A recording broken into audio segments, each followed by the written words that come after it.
should be proud. He said, why? I said, because not many fathers would be there bringing their children in at 7:30 at night to train with them. We're passionate about seeing people become their best selves and not become a burden at 50, 60 years old. We're passionate about seeing parents be the best parents they can be, and kids growing up in a household where their role models are people that actually strive to want to be the best versions of themselves. I guarantee you, if the parents were healthy and outside and active with them, these fucking kids went back to like hooligans, right? If they're doing that at 14, what are they going to be doing at 24? They're going to be breaking into homes nine times out of 10. They're going to be doing shit that's going to give them a thrill that's even worse than what they're already doing. Yep. They're doing this stuff on these bikes because they're bored. And parents who are just sitting at home, smoking, kicking it back, watch TV, and they just want to escape and not think, like I've heard constantly, their kids are going to find something to entertain themselves. You should be proud. He said, why?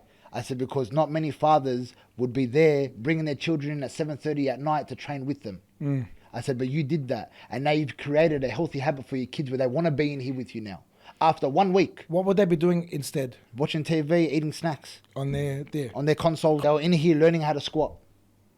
At 8 and 10 years old. The most important thing is they were bonding with their dad. To Ben, it's like I'm training with my boy. But the thing is that as well, to go even deeper, those boys will remember when they're 30 years old, I remember what we used to do with dad. Thank you. They're the best memories ever. Yeah, 100%. Ever. Our dad wasn't a dad that just sat at home, smoked and drank and didn't give a fuck about nothing because he didn't want to think. Because we had parents that gave a shit and were selfless. And they still do. To this day, in their 60s, they still give a shit. They set up the pool for him, Nancy, and our dad, Nancy, and our mum were in the backyard with your son, bro, for 5-6 hours playing in the pool with him.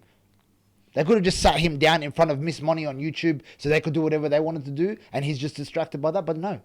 Here's an opportunity with our nephew, with our grandson, one, to make memories, but two, to show him that. Two, it's that real, it's like that active thinking all the time, or that you know, that reminder that we need to just do things properly. Kids thrive when they're moving, when they're learning. Their brain, the amount of grey matter that occurs in anyone's brain when they're in front of a TV for too long is actually alarming. The amount of neurons that fire when a kid is, or an adult, or anybody is walking around, running around outside, fresh air, right, having fun, smiling, moving. Wow, what it does. If you see it and if you appreciate it, it's amazing.